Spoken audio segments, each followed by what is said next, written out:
Hello, good morning everyone. So now continue our chapter 7 in class 12. That our now continue that our topic is in group number 16. So in previous class we did studying about the physical properties of group number 16. Now today we deals the chemical properties of group 16 members. Clear? So first chemical properties is oxidation state.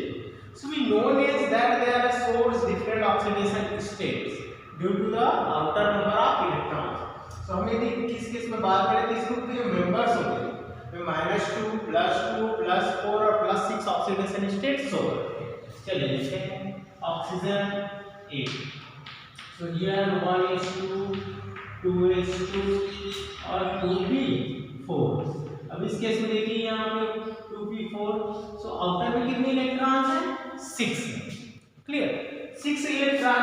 तो देखिए इसको octet होने के लिए 8 complete करने के लिए कितने रिक्वायर्ड है 2। So that's what -2। सो -2 की यदि हम स्टेबिलिटी की बात करें तो -2 ऑक्सीडेशन स्टेट इज डिक्रीज, क्योंकि हमको पता है कि ऑक्सीजन सल्फर नॉन मेटल होते हैं, सेलेनियम टेलुरियम मेटल आइड्स होते हैं, पोलोनियम मेटल्स होते हैं। मेटल मींस ये पॉजिटिव चार्ज देने वाले हैं। सो हम यदि इनकी इलेक्ट्रोनेगेटिविटी की बात करें तो oxygen is more electronegative, most electronegative in this group, so that -2 oxidation state is high in case of oxygen. Oxygen का -2 ऑक्सीडेशन स्टेट हाई होगा, जैसे हम ऊपर से नीचे आएंगे ये डिक्रीज होती जाएगा, क्योंकि मेटालिक नेचर इंक्रीज हो गया। अब इसमें बात करते हैं +2 ऑक्सीडेशन स्टेट की। तो +2 ऑक्सीडेशन स्टेट हम इसको शो कर सकते हैं 2 और इस तरह से 1 2 3 4।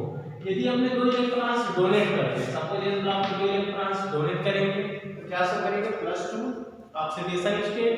सो ऊपर से नीचे मेटालिक नेचर इंक्रीज हो रहा है। सो मेटालिक नेचर इंक्रीज होने की वजह से +2 ऑक्सीडेशन स्टेट क्या होता है इंक्रीज होता है। तो ऑक्सीजन के लिए सबसे कॉमन होगा -2। सिर्फ एक केस है जिसमें ऑक्सीजन प्लस शो करता है, वो है OH2। यहां भी इसका होता है +2, ये हो गया -1 -1। बाकी अदर केस में देखें तो सबसे ज्यादा इलेक्ट्रोनेगेटिविटी क्लोरीन की होती है, उसके बाद ऑक्सीजन की। तो ऑक्सीजन बाकी अदर एलिमेंट के साथ सिर्फ माइनस होता है।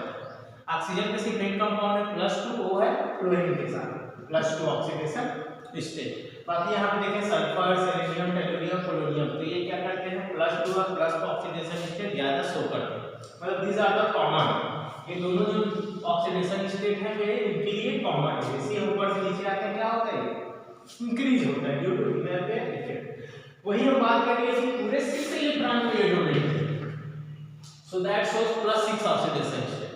So oxygen does not show +6। Oxygen जो है +6 शो नहीं करता क्योंकि इसके पास d ऑर्बिटल्स प्रेजेंट नहीं होते। बाकी अगर वे सल्फर और ऊपर से नीचे साइड के हैं ये +6 ऑक्सीडेशन स्टेट शो करते हैं, जिसमें +6 सबसे कॉमन होता है सल्फर के। क्लियर? बाकी हम एक ऊपर से फिर नीचे आते हैं क्या होता है ये डिक्रीज होता है। डिक्रीज होता है due to the lanthanide contraction.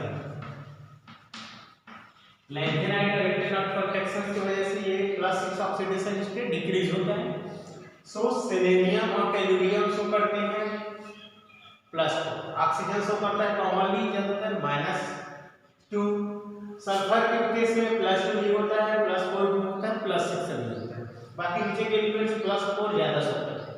इस तरह से डिफरेंट ऑक्सीडेशन स्टेट में यदि आपको ये पॉइंट्स याद रहेंगे तो इनके बेस में आप इसको अरेंज कर सकते हैं। क्लियर? यदि ऑब्जेक्टिव टाइप क्वेश्चन आते हैं तो भी आपको इन पॉइंट्स को ध्यान रखना पड़ेगा, इसी के अकॉर्डिंग फिर कंपाउंड्स फॉर्मेशन होंगे।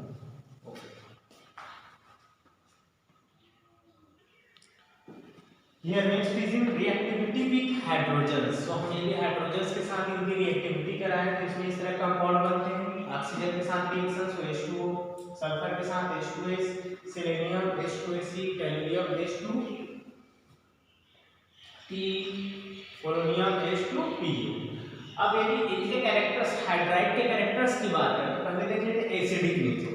अब एसिडिक नेचर हमको जनरली पता है, जो इजीली अपना हाइड्रोजन डोनेट करता है वो ज्यादा एसिडिक होता है। सो H2O में बात करें तो they have two hydrogen bond, इसके पास है हाइड्रोजन बॉन्ड।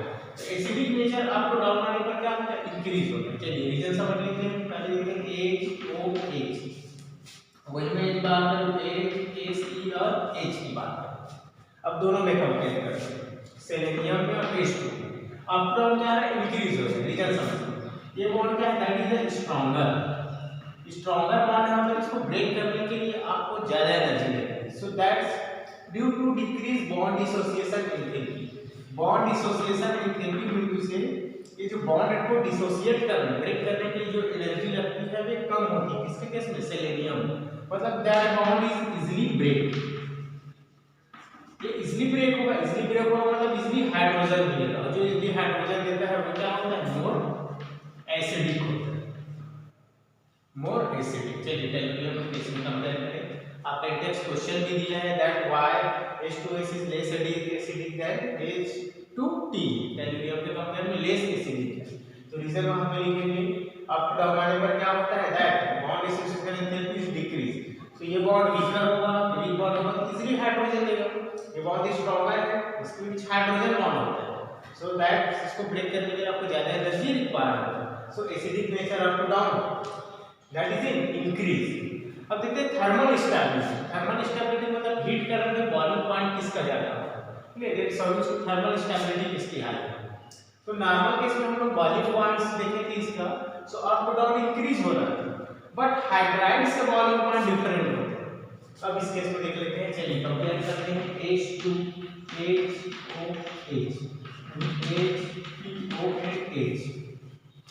अभी हम आपको बताया कि बॉन्ड कौन से ज्यादा स्ट्रॉन्गर है Bc due to the hydrogen bond इनके बीच में हाइड्रोजन बॉन्ड है ये हाइड्रोजन तो यहाँ भी है बट हाइड्रोजन जो है अपना हाइड्रोजन बॉन्ड किसके साथ बनाता है नाइट्रोजन क्लोरीन ऑक्सीजन और फ्लोरीन के साथ क्योंकि इनकी इलेक्ट्रोनेगेटिविटी डिफरेंस हाई होती है यहाँ भी इलेक्ट्रोनेगेटिविटी डिफरेंस लो है मतलब that bond is weaker bond है तो आप इसको क्या कर सकते हैं इजीली ब्रेक करेंगे मतलब इसकी थर्मल स्टेबिलिटी हीट करने से ब्रेक होने की स्टेबिलिटी कम है मतलब इसको हीट करने के लिए आपको ज्यादा टेंपरेचर लगेगा सपोज हम मान लेते हैं इसको बॉईल करने के लिए आपको 100 डिग्री सेल्सियस लग रहा है इसको बॉईल करने के लिए आपको लगेगा 70 डिग्री सेल्सियस अप्रॉक्स वैल्यू लिखी है यहाँ पे सो थर्मल स्टेबिलिटी किसकी हाई है H2O so that है high thermal stability क्लियर इसकी थर्मल स्टेबिलिटी क्या है हाई है so up to down thermal stability decrease but acidic nature increase चलिए क्वेश्चन भी देख लेते हैं देखिए आपने बुक में क्वेश्चन दिया है इंडेक्स क्वेश्चन 7.14 में राइट द ऑर्डर ऑफ इस थर्मल स्टेबिलिटी तो आपको ऑर्डर इसी बेस पे अरेंज करना है यदि इंक्रीजिंग ऑर्डर में आएगा तो पहले यहाँ से स्टार्ट करेंगे डिक्रीजिंग में आएगा इस जगह से तो सबसे हाई होगा H2 होगा सबसे लो होगा H2P होगा क्या थर्मल स्टेबिलिटी और क्वेश्चन दिया है list the sources of onion के सोर्सेस हम लोगों ने पढ़ा था वहाँ पे एक ओनियंस गार्लिक सल्फर के जो सोर्सेस हैं क्लियर गार्लिक ये सब चीजें क्या होते हैं सल्फर के कॉमन मिलने वाले सोर्सेस उसको लिख सकते हैं एक क्वेश्चन और दिया चलिए उसको इसी फॉर्म में लिख लेते हैं So here why H2O liquid and H2S gas. So that we have to reason that H2O have stronger hydrogen bond due to high electronegativity of oxygen atom. Clear? हम यदि कंपेयर करें H2O, HONH and compare them H. So that have oxygen have high electronegativity. And sulfur have low electronegativity so that this bond is stronger bond होने की वजह से क्या होते हैं इनकी पार्टिकल्स क्लोज होते हैं so therefore that is in liquid in nature but this bond is weaker so that's easily break ये क्या होता है easily break होता है so that's nature is in gaseous clear so यदि रीजन आता है यहाँ पे लिखेंगे due to stronger hydrogen bonding oxygen and hydrogen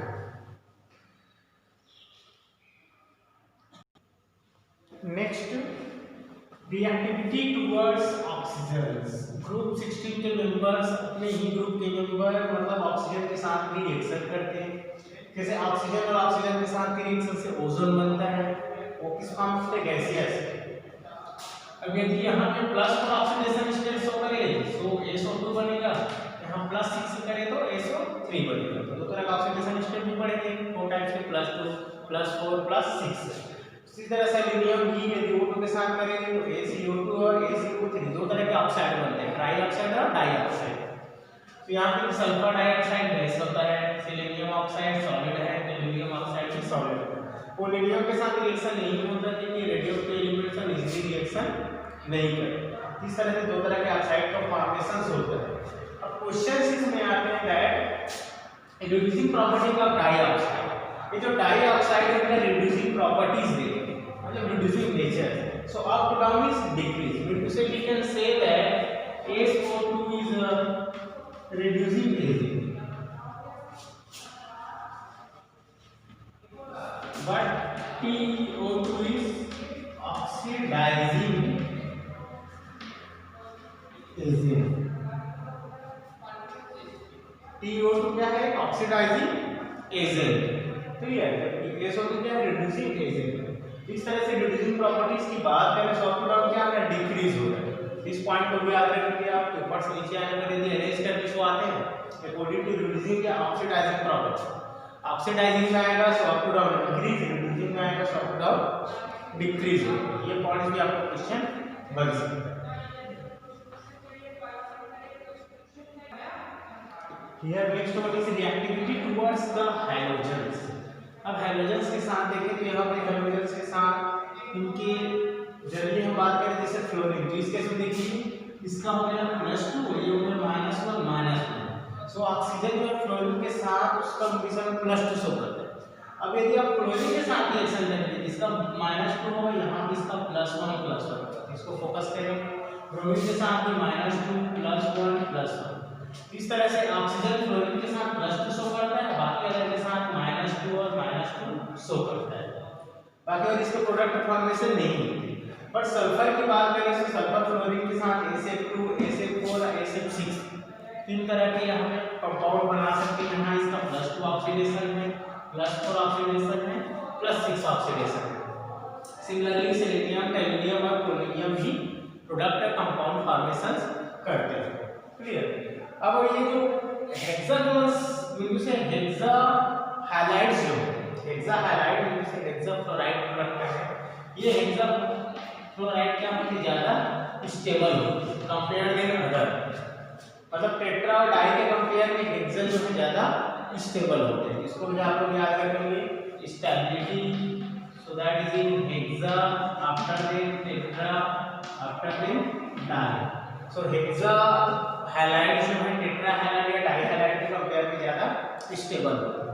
अब नेक्स्ट देखते हैं कि ग्रुप नंबर क्या है? हैलाइड्स। अब हैलाइड्स में तो बहुत से आते हैं, क्लोरीन भी आता है, क्लोरीन, ब्रोमीन, आयोडीन, तो इनकी स्टेबिलिटी नहीं मिलती है। तो स्टेबिलिटी की बात करें तो डिक्रीज, मतलब क्लोरीन से आयोडीन साइड जाने पर क्या होता है? ये डिक्रीज।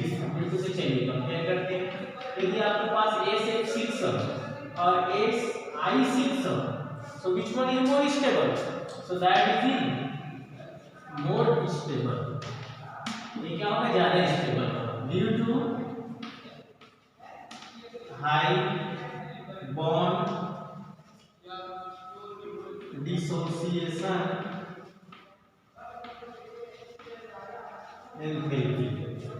इनके भी जो बॉन्ड है ज्यादा स्ट्रॉन्गर है, किसकी स्टेबिलिटी हाई हो। बट यहाँ पे देखिए आयोडीन ज्यादा मेटालिक नेचर में आ जाता है, सल्फर भी वहाँ पे उस कंडीशन में इनका जो स्टेबिलिटी है कम होगा। यदि सेम ग्रुप में आपको कंपेयर करने को आता है तो ध्यान देंगे क्लोरीन से आयोडीन तक क्या होगा? डिक्रीज होगा। और इस तरह से हेक्सा, टेट्रा और डाई में कंपेयर करने को आते हैं तो हेक्सा क्या होगा? ज्यादा स्टेबल होगा, क्लियर।